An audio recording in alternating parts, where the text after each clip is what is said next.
Good morning, students. I am Rajesh Rusia. Today we are going to start our new topic, distance and displacement. आज हम physical quantities के बारे में study करेंगे जो हमें मोशन में काम आने वाली है। ठीक है, क्योंकि मोशन को हमने फर्स्ट वीडियो में डिस्कस किया था कि मोशन को समझने के लिए हमें डिफरेंट टाइप्स ऑफ क्वांटिटीज की स्टडी करनी पड़ेगी। तो उन सारी क्वांटिटीज की हम आज स्टडी करेंगे, जिसमें कि देखो, मोशन को समझने के लिए हमें distance, displacement, speed, velocity, uniform motion, इन सब के बारे में, एसेलरेशन, इन सब के बारे में स्टडी करना पड़ेगा, तभी हम जाके मोशन को समझ सकते हैं। ठीक है, तो देखो, अब हम डिस्टेंस और डिस्प्लेसमेंट को, क्योंकि एक जैसी क्वांटिटी होती है, तो इनको अपन कंपेयर करते हुए पढ़ेंगे तो थोड़ा इजी हो जाएगा समझना। ठीक है, तो देखो, यदि मैं बात करूं कि डिस्टेंस, तो आपने पढ़ रखा होगा कि डिस्टेंस क्या होता है, बट डिस्प्लेसमेंट आई थिंक आपके लिए न्यू वर्ड हो गया। ठीक है, आपने नाम तो सुना होगा बट एग्जैक्ट मीन्स आपको पता नहीं होगा इसका। ठीक है, तो देखो, डिस्टेंस की यदि मैं बात करूं तो डिस्टेंस क्या होता है, दो इनिशियल और फाइनल पॉइंट के बीच की जो एक्चुअल पाथ लेंथ होती है उसी को हम डिस्टेंस बोलते हैं। ठीक है, बट यदि मैं बात करूं डिस्प्लेसमेंट की, तो डिस्प्लेसमेंट क्या होता है, ये होता है, it is a distance between या shortage distance between initial and final point. दो पॉइंट के बीच की, इनिशियल और फाइनल पॉइंट के बीच की जो शॉर्टेज, सबसे शॉर्ट डिस्टेंस जो होती है उसी को हम क्या बोलते हैं, डिस्प्लेसमेंट। जैसे कि अब समझना, डिस्टेंस क्या होगा, जैसे कि लेटेस्ट कंसीडर कोई भी पर्सन ए पॉइंट से चला। ठीक है, डिस्टेंस तो क्या होगी, ए और बी, मतलब इनिशियल पॉइंट और फाइनल पॉइंट के बीच में उसने कितने टोटल, मतलब कितना टोटल पाथ कवर किया, उसकी जो लेंथ होगी एक्चुअल पाथ की, उसी को हम क्या बोलते हैं, डिस्टेंस। तो जैसे जैसे कि ये बी तक आया। ठीक है, ये बी, अब इसकी डिस्टेंस है 4 मीटर। ठीक है, अब बी से ये सी पे गया कोई पर्सन, इसकी डिस्टेंस है 3 मीटर। ठीक है, और अब ये वापस सी से बी पे आया। ठीक है, तो यदि मैं पूछूं कि देखो डिस्टेंस कितनी, देखो ये पर्सन गया, सबसे पहले बी पे गया, देन वापस पलट के वापस आया, ये कहाँ पे, बी पे। ठीक है, तो अब मैं पूछूं कि इस पर्सन ने, ये कोई भी पर्सन मान लो, ठीक है, इस पर्सन ने कितनी डिस्टेंस कवर की, तो मैं कितना बोलूंगा, 4। देखो, डिस्टेंस की डेफिनेशन पढ़ो, इट इज एक्चुअल पाथ, मतलब हमें जो टोटल पाथ जो हमने कवर किया है उसकी डिस्टेंस को मेजर करना, मतलब उसकी लेंथ को मेजर करना, इनिशियल एंड फाइनल पॉइंट। तो देखो, टोटल पाथ यहां से चला बी तक 4, फिर यहाँ पे सी तक आया, सी से वापस कहाँ तक आया, बी तक, तो 4 + 3 7, और 7 + 3 कितनी हो जाएगा, 10। तो कितनी हो जाएगी, 4 + 3 + 3 कितना हो जाएगा, 10 मीटर। तो यदि मैं पूछूं कि डिस्टेंस कितनी हुई, डिस्टेंस कितनी हुई, 10 मीटर। बट यदि मैं बात करूं कि इसने, इस पर्सन ने कितना डिस्प्लेसमेंट किया, तो डिस्प्लेसमेंट की देखो, तो it is shortage distance between initial and final point. ये क्या होती है, शॉर्टेज डिस्टेंस होती है इनिशियल और फाइनल पॉइंट के बीच की। जैसे कि लेटेस्ट कंसीडर, ये पर्सन चला सी तक, और ये इनिशियल और फाइनल पॉइंट पर डिपेंड करता है, और उसके बीच की जो शॉर्टेज डिस्टेंस होगी उस पर, तो ए और बी से चला। ठीक है, बी से वापस सी से सी से वापस बी पे आया। तो अब इन दोनों बीच, दोनों पॉइंट के बीच की जो शॉर्टेज डिस्टेंस होगी वो क्या होगी, ये होगी। देखो, ये पाथ पे डिपेंड नहीं करता, इसको इनिशियल और फाइनल पॉइंट से काम होता है, किसको, डिस्प्लेसमेंट को, और उसके बीच की भी जो शॉर्टेज डिस्टेंस होगी उसी को हम बोलते हैं। तो देखो, यहाँ पे यदि मैं डिस्प्लेसमेंट की बात करूं तो डिस्प्लेसमेंट क्या हो जाएगा, डिस्प्लेसमेंट हो जाएगा हमारा यहाँ पे 4 मीटर। तो आई थिंक आपकी क्लियर हो गया होगा। अब यदि देखो, फिर यदि मैं बात करूं, देखो एक और एग्जांपल लेते हैं अपन। कोई पर्सन गया इस तरीके से। ठीक है, अब इसने 4 मीटर की डिस्टेंस कवर की, ए टू बी। ठीक है, अब बी से ये सी तक आया। ठीक है, और इसमें इसने की 3 मीटर डिस्टेंस। क्लियर। तो अब मैं पूछूं कि इसने कितने डिस्टेंस कवर की, इस पर्सन ने, तो कितनी करी, ए से सी तक में, तो डिस्टेंस कितनी हो जाएगी, डिस्टेंस हो जाएगी कितनी, 4 + 3 कितनी हो जाएगी, 7 मीटर। बट मैं पूछूं डिस्प्लेसमेंट कितना हो, तो देखो, ए और बी, ए और सी के बीच की शॉर्टेज डिस्टेंस क्या होगी, ये देखो ये शॉर्टेड डिस्टेंस होगी, तो देखो ये 90 डिग्री है, तो पाइथागोरस थ्योरम लगा सकते हैं। तो पाइथागोरस थ्योरम क्या बोलती है, देखो हाइपोटेनिस का स्क्वायर इक्वल टू क्या होता है, बेस का स्क्वायर प्लस परपेंडिकुलर का स्क्वायर। तो देखो यहाँ पे हाइपोटेनिस का स्क्वायर, ये मतलब एसी का स्क्वायर इक्वल टू, देखो अभी बेस क्या हो जाएगा 4 का स्क्वायर प्लस परपेंडिकुलर कितना है 3 का स्क्वायर, तो कितना हो जाएगा 16 प्लस 9, और ए सी इक्वल टू क्या आ जाएगा, रूट और स्क्वायर इधर जाते हैं, रूट इधर आ जाएगा, तो कितना आ जाएगा √25, तो कितना आ गया 5। 25 का स्क्वायर रूट क्या होता है 5, तो मतलब ये कितना आ गया हमारे पास 5। तो मतलब इसमें क्या, मतलब इनिशियल और फाइनल पॉइंट से हमें मतलब होता है, और उसके बीच की भी जो शॉर्टेड डिस्टेंस होती है उसको हम मेजर करते हैं डिस्प्लेसमेंट में, ठीक है। अब डिस्टेंस में क्या होता है, पूरा पाथ को मेजर करते हैं, पूरा पाथ मेजर होता है इसमें। तो अब यदि हम इसके इंपॉर्टेंट पॉइंट की बात करें तो देखना, डिस्टेंस और डिस्प्लेसमेंट की ये चीज आई थिंक आपकी क्लियर होगी, ठीक है।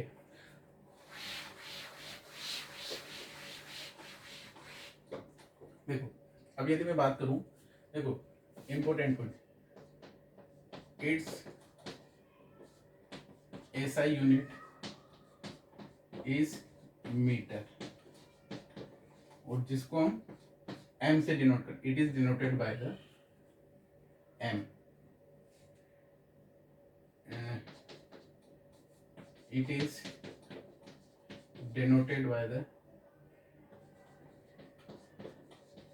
यूनिट को, मीटर को डिनोटेड बाय M, M से डिनोट किया जाता है मीटर को, ठीक है। और देखो, और ये कौन सी क्वांटिटी होती है, it is a scalar quantity. Scalar quantity क्यों हुई, क्योंकि मतलब डिस्टेंस कभी भी नेगेटिव नहीं होती, डिस्टेंस कभी भी नेगेटिव नहीं होगी, और ये मैग्नीट्यूड पे डिपेंड करती है, डायरेक्शन।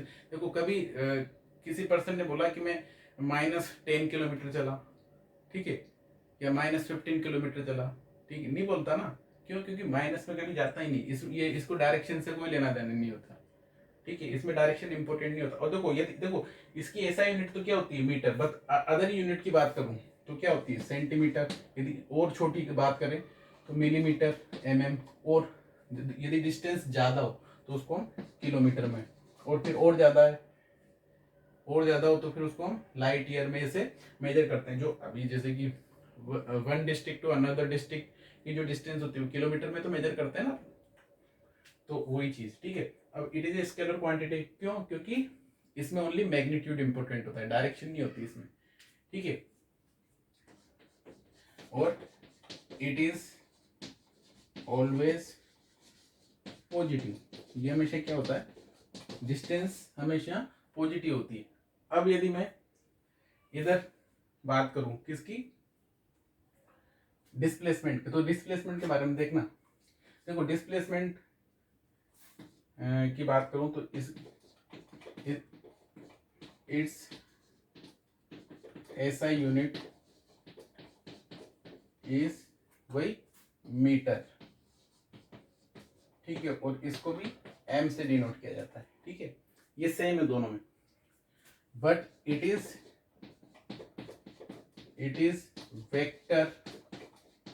Vector quantity. ये वेक्टर क्वांटिटी क्यों है, क्योंकि इसमें डायरेक्शन भी इंपॉर्टेंट है, डायरेक्शन चेंज होते हैं क्या हो जाएगा हमारा ये डिस्प्लेसमेंट क्या हो जाएगा, चेंज हो जाता है। अभी देखा था ना हमने, वापस पलट के आ रहा था, डिस्टेंस मतलब डिस्प्लेसमेंट कम वेरी कर रहा था ना, तो उस पर डिपेंड करता है, ठीक है। और ठीक है, और इसको भी वैसे सेंटीमीटर, mm, किलोमीटर में मेजर करते हैं, ठीक है। और डिस्प्लेसमेंट इट कैन बी, मतलब displace it can be positive, negative and zero. देखो डिस्प्लेसमेंट नेगेटिव भी हो सकता है, पॉजिटिव भी हो सकता है, जीरो भी हो सकता है। देखो कैसे समझना, जीरो कैसे होगा, जैसे कि मान लो कोई एथलीट है, अब ये एक ग्राउंड है, ठीक है, एक एथलीट है और ये एक ग्राउंड है, ठीक है। अब ये लेट अस कंसीडर इस पर्सन ने यहां से मूव करना स्टार्ट किया या रनिंग स्टार्ट की। अब लेट अस कंसीडर ये वापस क्या आ गया, उसी पॉइंट पे आ गया। अब मैं पूछूं कि इस पर्सन का डिस्प्लेसमेंट कितना हुआ, तो क्या होगा, तो डेफिनेशन देखो, it is a shortage distance between initial and final point. तो इनिशियल पॉइंट भी ए और फाइनल पॉइंट भी ए, तो मतलब डिस्प्लेसमेंट क्या हो गया, जीरो। तो डिस्प्लेसमेंट जीरो हो गया ना। और जैसे कि पॉजिटिव भी हो सकता है, नेगेटिव कैसे, वो डिपेंड करता है कि आप डायरेक्शन क्या ले रहे हो। जैसे कि कोई भी पर्सन इस डायरेक्शन में चला, इसको आपने पॉजिटिव ले ली, अब वो वापस घूम फिरा के वापस टर्न लेके इधर आ गया इस पॉइंट से, तो इसको अपन नेगेटिव मान लिया, तो नेगेटिव भी हो सकता है, ठीक है। तो डिस्प्लेसमेंट पॉजिटिव, नेगेटिव और जीरो हो सकता है, ठीक है, ठीक है। आई थिंक ये चीज क्लियर होगी आपकी। और ठीक है, अब देखो डिस्टेंस और डिस्प्लेसमेंट में एक रिलेशन होता है। डिस्टेंस देखो, जो डिस्टेंस होगी ना, डिस्टेंस ये बहुत इंपॉर्टेंट है, इंपॉर्टेंट। तो डिस्टेंस और डिस्प्लेसमेंट में एक रिलेशन होता है, देखो, distance always greater than to the displacement.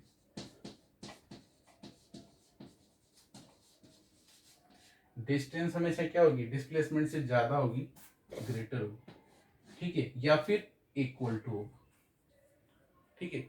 Distance और डिस्प्लेसमेंट कब इक्वल होंगे, जब स्ट्रेट लाइन में मोशन होगा। जब भी स्ट्रेट लाइन में मोशन होगा तब जाके डिस्टेंस, अदरवाइज डिस्टेंस ही हमेशा ज्यादा होगा डिस्प्लेसमेंट से। तो ये बहुत इंपॉर्टेंट रिलेशन है, तो आप इसको ढंग से कर लेना, ठीक है। चलो अब देखो इसके ऊपर एक आध हम क्वेश्चंस ले लेते हैं डिस्टेंस और डिस्प्लेसमेंट के ऊपर, ठीक है। ये आई थिंक ये चीजें क्लियर होगी आपको। देखो इसमें डिफरेंस भी आता है, तो डिफरेंस आप लिख सकते हो।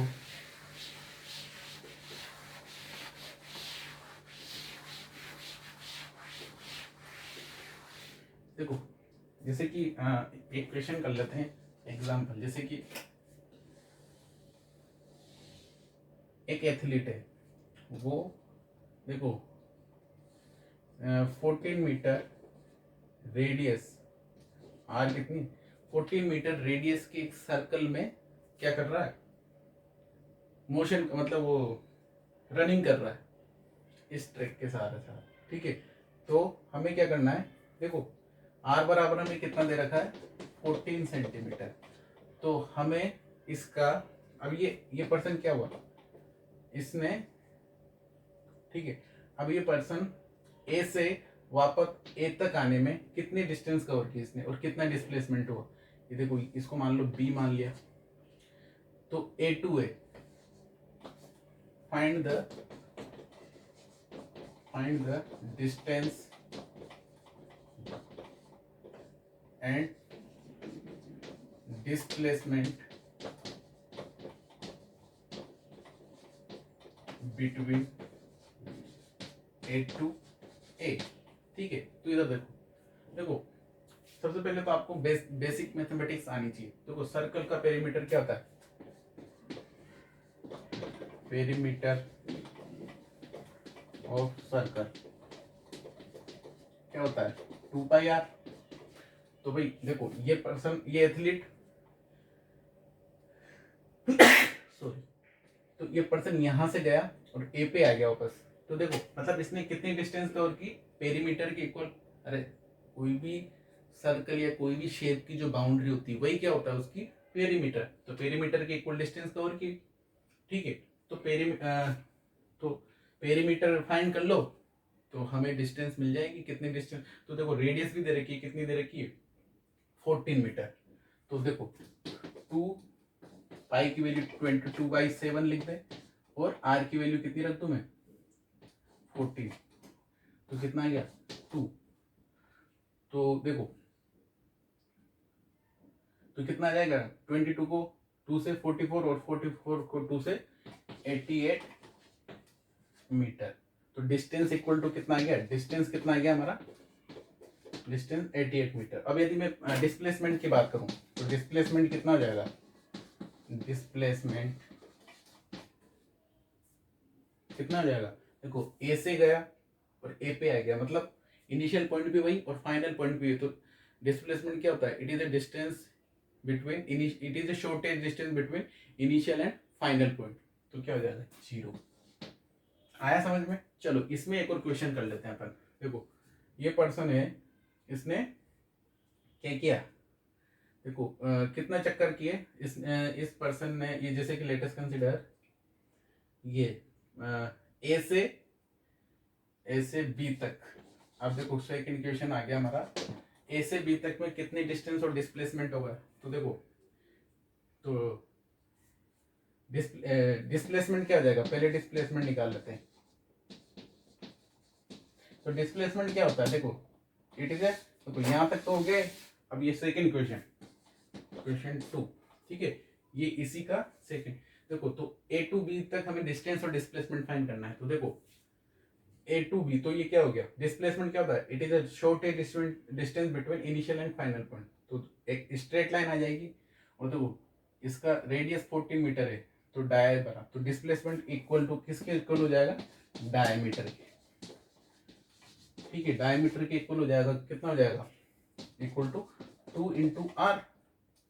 ठीक है, तो कितना हो जाएगा, 2 इंटू 14 कितना हो जाएगा, 28 मीटर। अब यदि मैं किसकी बात करूं, डिस्टेंस की बात करूं, तो डिस्टेंस क्या हो जाएगी इसकी, डिस्टेंस क्या हो जाएगी, देखो डिस्टेंस में क्या हो गया, देखो पूरे पाथ की लेंथ लेते हैं अपन, तो यहां से चल के यहां तक आएगा। तो देखो ये पूरा सर्कल का पेरीमीटर क्या होता है, 2πr। तो हाफ सर्कल का, तो डिस्टेंस किसके इक्वल होगी, half circle of the perimeter of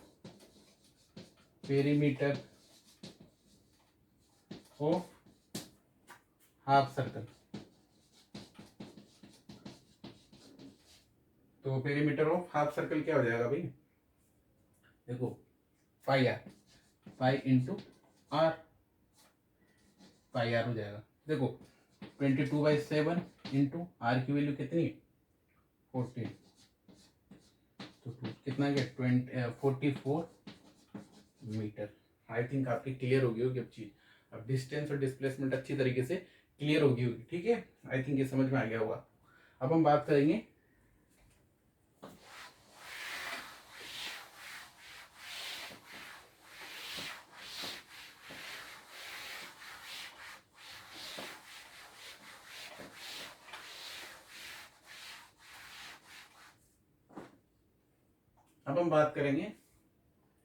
speed and velocity की।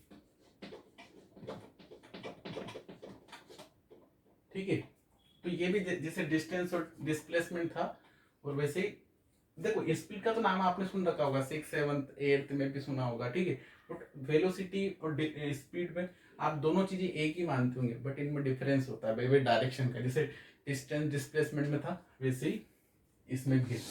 तो देखो इसको भी v से डिनोट किया जाता है और इसको भी v से डिनोट किया जाता है। कंफ्यूज मत होना, ठीक है, बस ये देख लेना। देखो स्पीड क्या होती है, ठीक है, स्पीड, अब देखो स्पीड होती क्या है, मतलब आपके 9th में तो बस ये v से डिनोट किया जाता है। जब आप 11th में पढ़ोगे तो वहां पे अलग चीज से डिनोट किया जाता है, इसको स्मॉल v से, इसको कैपिटल v। ठीक है, इस तरीके से। तो स्पीड बराबर क्या हो जाता है, देखो यदि मैं फॉर्मूला की बात करूं तो देखो यदि इसकी डेफिनेशन की बात करूं फर्स्ट, तो स्पीड क्या होता है, it is distance per unit time is known as speed. ठीक है, मतलब इसका फॉर्मूला क्या हो जाता है, स्पीड बराबर, तो यहाँ तो स्पीड बराबर, ठीक है, स्पीड बराबर होता है डिस्टेंस डिस्टेंस अपॉन टाइम, ये फॉर्मूला हो गया, ठीक है। और डिस्प्लेसमेंट और वेलोसिटी क्या होती है, देखो यहाँ पे देखो ये वेक्टर क्वांटिटी है तो यहाँ पे डिस्प्लेसमेंट आ जाएगा, तो displacement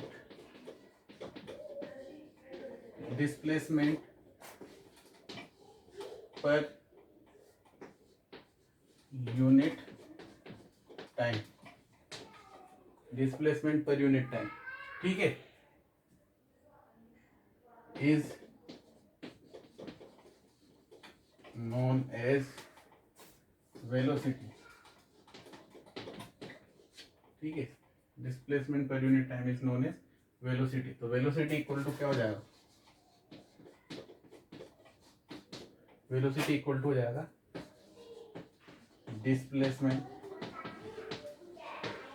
displacement per unit time, displacement per unit time, ठीक है। और अब देखो यदि यूनिट की बात करूं तो यूनिट दोनों की सेम हो जाएगी, देखो डिस्टेंस को भी हम मीटर में मेजर करते हैं और टाइम को सेकंड में, तो यूनिट क्या जाएगी मीटर पर सेकंड, ऐसा यूनिट है ये, ऐसा यूनिट, ठीक है। और वेलोसिटी की भी क्या हो जाएगी यूनिट क्या हो जाएगी, ऐसा यूनिट वही मीटर पर सेकंड, ठीक है, मीटर पर सेकंड। और देखो ये डायरेक्शन पे डिपेंड नहीं करती, देखो डिस्टेंस कौन सी क्वांटिटी है, स्केलर क्वांटिटी, तो ये भी स्पीड भी कौन सी क्वांटिटी, इट इज